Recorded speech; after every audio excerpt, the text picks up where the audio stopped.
Thank you, Emma. Now, could the Oklahoma Legislature get called in for a special session? Something that could be considered, according to the Oklahoma House Speaker. Fox 25's Capitol reporter Paige Taylor joining us live from the Capitol. Paige, you obtained an email the Speaker sent to members on Friday. What did that email say? Adam, that's right. This email was sent out on Friday afternoon, first reported by Oklahoma Voice. It was sent out after Senate Pro Tem Paxton's press conference on Friday morning.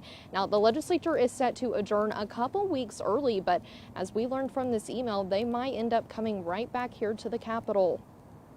So I was asking the Pro Tem and the Speaker, I was like, what are we going to do the rest of April and May? I mean, we don't have anything to argue about if we get the budget done so early.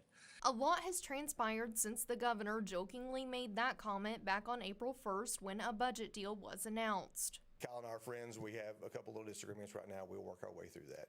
And that's just part of this time of year it happens. An agreement was met last week that the Senate and House would continue to hear legislation through last Thursday with the ability to come back this week and adjourn Sine Die on Thursday.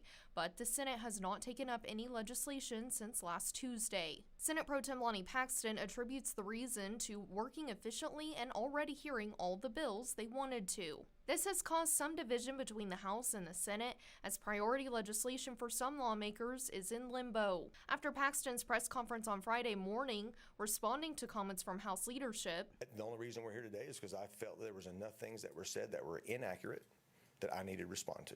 House Speaker Kyle Hilbert sent a lengthy email to members of his chamber. In it, he states, during the press conference, there were several petty, underhanded insults being hurled at me personally, as well as the House as a whole. Hilbert walked members through a timeline of conversations that he says have taken place since the budget deal. He wrote, upon finalizing the budget agreement, I was upfront with the President Pro Tem that the challenge as we work towards the end of session with already having a budget agreement is that House members are going to want to see their legislation heard in the Senate.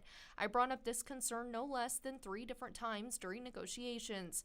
I was repeatedly assured that there was no conspiracy in the Senate to refuse to hear House bills, to which I responded that we would be slowing down the House floor of Senate bills if we ever perceived that House members were not being treated with respect by having their policies receive a fair shake in the Senate. One of the last lines of Hilbert's email states, depending on the actions of Senate leadership in the coming days, we may have to contemplate the scenario of working with the governor for the possibility of bringing us back into session for the purpose of passing necessary policies that are good for the state.